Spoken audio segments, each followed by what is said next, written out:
গরম গরম চাপটি পিঠা দিয়ে লাল এই শুটকির ভর্তাটি খেতে কার কেমন লাগে জানি না, আমার তো অনেক প্রিয়।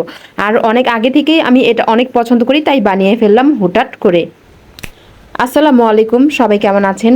হঠাৎ করেই আমার চাপটি পিঠা দিয়ে লাল এই শুটকির ভর্তা বানিয়ে খেতে মন চাইছিল। তো যেই বলা সেই কাজ, বানিয়ে ফেললাম। আজকের এই ভর্তা বানানোর জন্য আমার দরকার পড়েছিল ধনেপাতা, তাই ছাদের থেকে এই বৃষ্টির মধ্যে গিয়েই আমি ধনেপাতা নিয়ে আসলাম। আর আমার এখানে টুকটাক কিছু ধনেপাতা হয়েছিল, সেগুলো দিয়ে আমি এই ভর্তাটি আজকে বানাবো। আর টাটকা ধনেপাতা বলে কথা, এই টাটকা ধনেপাতা দিয়ে ভর্তা বানালে কিন্তু ভীষণ মজা লাগে, আর অন্যরকম একটা স্মেল বের হয় ভর্তা থেকে। আর এই ধনেপাতাটা কিন্তু আমার কাছে ভীষণ পছন্দ। তো আমার গাছগুলোর অবস্থা কি, এত বৃষ্টি হচ্ছিল কি বলবো, এই বৃষ্টি দিয়েই আমি কষ্ট করে গিয়ে ধনেপাতা পেরে তারপর ভর্তাটি বানিয়েছি। তো ভর্তার জন্য সব কিছু একে একে রেডি করে নিচ্ছি। আমরা দেখতে পেরেছেন নিচে কিন্তু পানি পড়েছে অনেক, যেহেতু বৃষ্টি হচ্ছে। এখন সবাই জানেন যে অনেক বৃষ্টি হচ্ছে।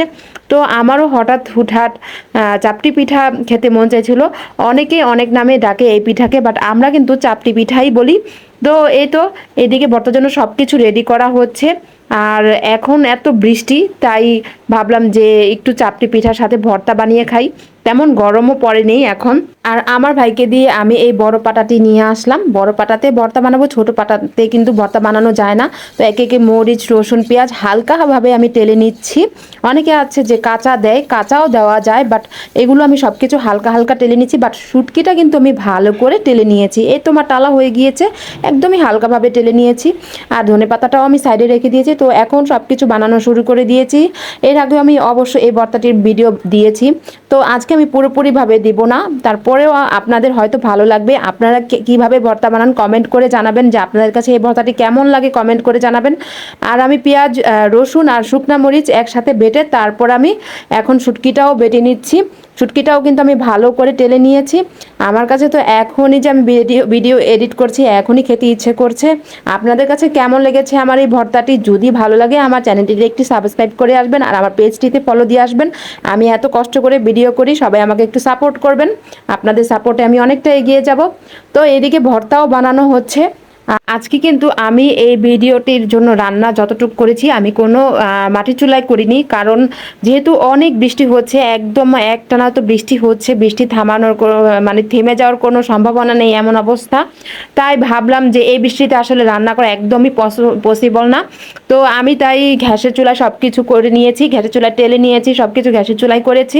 আর এদিকে ভর্তা বানানো প্রায় শেষ হয়ে গিয়েছে। আজকে কি আর পাটা পোছা ভাত খাবো? আপনাদের কি মনে হয় আমি পাটা পোছা ভাত খাবো? তো আমার আসলে পাটা পোছা ভাত না খেলে ভালোই লাগে না বানানো শেষে। এটা আমার কাছে খুবই পছন্দ, ভীষণ পছন্দ। তো ভর্তাগুলো একে একে বানিয়ে নিচ্ছি। আর বানিয়ে তারপর আমরা চাপড়ি পিঠার জন্য সব কিছু প্রস্তুত করে নেব। কালারটা দেখতে পেরেছেন, খুবই সুন্দর হয়েছে ভর্তাটির। আর এই ভর্তাটি আমার কাছে অনেক ভালো লাগে, আমার পরিবারের সবারই পছন্দ এই ভর্তাটি। এই ভর্তাটি হলে এক প্লেট গরম ভাত অনায়াসে খাওয়া যায়। যদি মুখে রুচি না থাকে তাহলে এভাবে ভর্তা বানিয়ে আপনারা খেয়ে দেখতে পারেন, আপনাদের কাছেও অনেক ভালো লাগবে। শুধু যে চাপটি পিঠা বা চিতই পিঠা দিয়ে খাওয়া যায় তা না, কিন্তু ভাত দিয়ে কিন্তু এই ভর্তাটা একদম অন্যরকম, একদম ভালো লাগে কাজ করে। আর যখন কে অসুস্থ তখন এই ভর্তাটি বানিয়ে খেয়ে দেখতে পারে। তো এখন আমি চাপটি পিঠার জন্য রেডি করছি, যেহেতু অল্পই বানাবো আমার জন্য। আমার যেহেতু খেতে ইচ্ছে করছে, সবাই তো আর খাবে না, কারণ সবাই অলরেডি ভাত খেয়ে ফেলেছে। তো আমি এখানে সব কিছু প্রস্তুত করে নিয়েছি। তো আমার ভাই আমাকে অনেক হেল্প করেছে, ওই আমাকে এই পিঠাটা বানিয়ে দিয়েছে, কারণ আমার আসলে ভালো লাগছিল না। তো ও এত সুন্দর করে পিঠা বানাতে পারে, এই পিঠাটা কি সুন্দর করে উঠে গিয়েছে দেখতে পেরেছেন। আর এখন আমরা খাওয়া শুরু করব।